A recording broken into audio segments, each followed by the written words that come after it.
What does the perfect MMA body look like? Is it carved by strength, or by suffering? Is it the knockout power of Francis Ngannou? The endless gas tank of Max Holloway? The grace and timing of Israel Adesanya? Or maybe, it's something deeper, something invisible. Because in the world of mixed martial arts, every body type can win. You can be tall, short, lean, muscular, even awkward, and still become world champion. So the question is, what makes the body for fighting? Today, we're diving into the science, evolution, and psychology behind the perfect MMA physique. A body not built for looks, but built to endure. In 1993, the first UFC tournament changed combat forever. There were no weight classes. No gloves. No rules that made sense. Just pure human competition, style versus style. And then came Royce Gracie.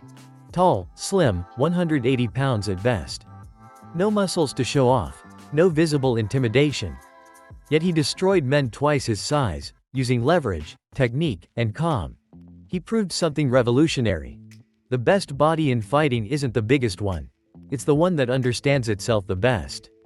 As the years passed, the bodies inside the octagon evolved. Wrestlers entered. Boxers adapted. Strikers learned to grapple. By the time Georges St-Pierre became champion, the archetype had changed. Explosive, athletic, conditioned, and balanced, every movement functional, nothing wasted. Modern MMA fighters are no longer just martial artists. They're hybrid machines. Part gymnast. Part powerlifter. Part marathon runner. The perfect body for MMA is a weapon system, precision engineered through science and suffering. Power in fighting isn't about big arms or bench press numbers. Real power is about transmission. How efficiently you can move energy through your body. Every strike begins at the feet. The ground reaction force travels up through the legs, rotates through the hips, spirals through the core, and snaps through the shoulders and wrists.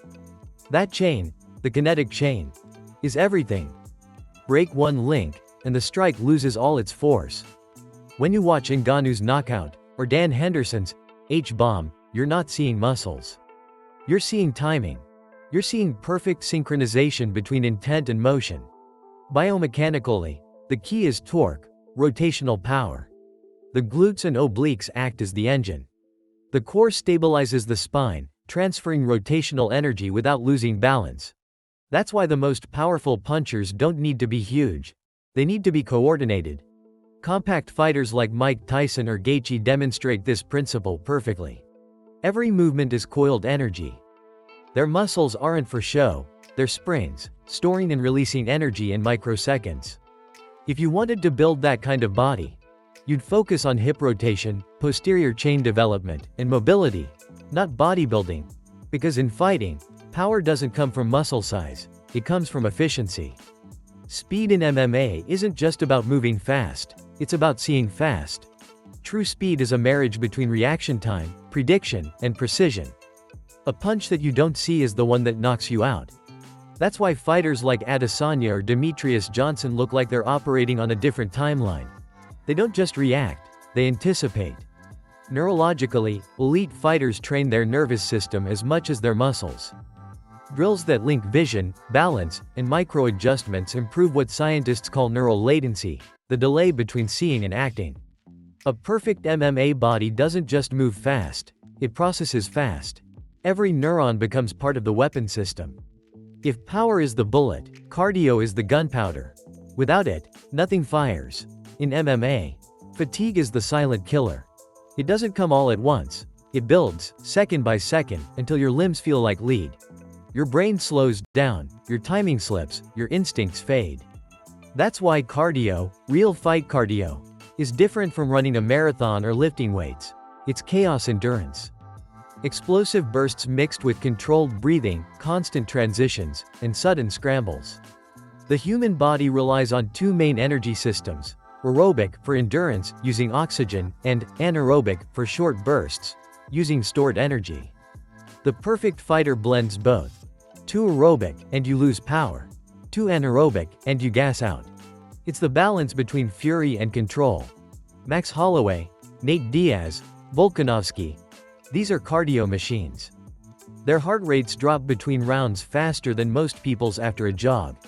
They train their bodies to recycle fatigue, to operate under chaos, as if it were calm.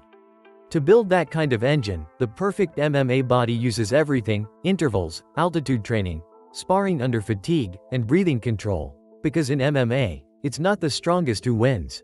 It's the one who can breathe longer under fire. Strength without movement is useless. In the cage, stiffness is death. The best fighters are the ones who move like water, unpredictable, adaptable, but always controlled. Dominic Cruz, Stephen Thompson, Adesanya.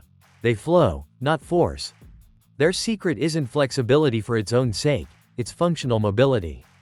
Biomechanically, this means a body that maintains full range of motion under tension. Flexible hips for kicks and takedown defense. Stable ankles for footwork. Rotational shoulders that can throw power without strain. Mobility prevents injury, but more importantly, it creates opportunity. When your opponent moves in straight lines, and you move in circles, you control the fight. The perfect MMA body doesn't just hit hard, it dances with violence. While strikers build for precision, grapplers build for pressure. Grappling demands density, not size, a body built for leverage, not show. The perfect grappling body is compact and low to the ground. It has a thick neck, dense core, powerful glutes, and grip strength like steel cables. When Islam Makhachev or Khabib Nurmagomedov grab your wrist, it's not muscle, it's physics. Their leverage and pressure control every inch of your movement. They conserve energy, while you drown under the weight. Biomechanically, grapplers excel in isometric strength. Holding, squeezing, maintaining control under fatigue. Their bodies are built to sustain force, not explode it. The balance between mobility and density is what makes grapplers terrifying. They can transition from a takedown to a submission in seconds, all while breathing steadily. They don't just overpower you, they compress you. The perfect MMA body isn't just strong, it's resilient. It survives punishment and rebuilds stronger every time. Every strike, every kick, every round leaves microfractures, torn tissue, inflammation. Without recovery, even the strongest body collapses. Elite fighters know this. They sleep like it's part of training. They track their recovery metrics, control cortisol levels, optimize nutrition. Cryotherapy, cold plunges, sauna, massage, red light therapy, these are not luxuries. They're survival tools, but recovery is also mental. Knowing when to push and when to rest. The perfect fighter's body is governed by awareness of its limits, its rhythms, its cycles. Because the human body is not built to fight forever, it's built to adapt. If you could design the perfect MMA body, how would it look? Height: between 5 feet 9 inches and 6 feet 0 inches. Tall enough for reach, compact enough for wrestling. Body fat: 8 to 10%. Lean, but not drained. Upper body: broad shoulders, light arms. Torque over tension. Core: explosive, stable, rotational. Legs: glutes and hamstrings. The engines of movement. Every muscle has a job. Every joint a purpose. Nothing extra. It's a system, not a sculpture. But the truth is, perfection changes with the fighter. John Jones uses leverage. Volkanovski uses compact strength. Adesanya uses reach and rhythm. Cejudo uses density and acceleration. There is no single perfect body. There's only perfect adaptation. The body that matches your style, your pace, your psychology, that's perfection. Here's the part science struggles to measure. The connection between body and mind. The best fighters aren't just physically gifted. They are neurologically optimized. Their brains manage adrenaline, fear, and focus better than almost any athlete. When chaos erupts, their heart rates rise. But their breathing stays calm. Their muscles relax when others tense. This is autonomic control, the ability to override the body's panic reflex. And that's the real secret of the perfect MMA body.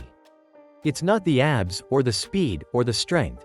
It's the control of the nervous system, the bridge between thought and motion. Every strike, every reaction, every second under pressure, dictated by a calm, trained mind. Without that, the perfect body is just armor. With it, the armor becomes alive. So, what is the perfect body for MMA? It's not about size, not about power, not even about endurance. It's about efficiency.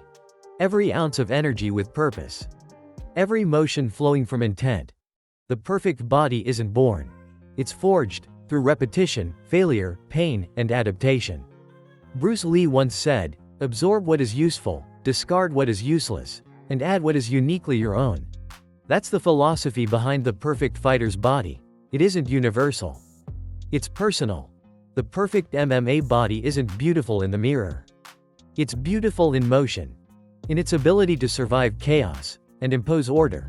Because in the cage, perfection isn't symmetry. It's survival. And the ones who survive, the ones who adapt, become legends.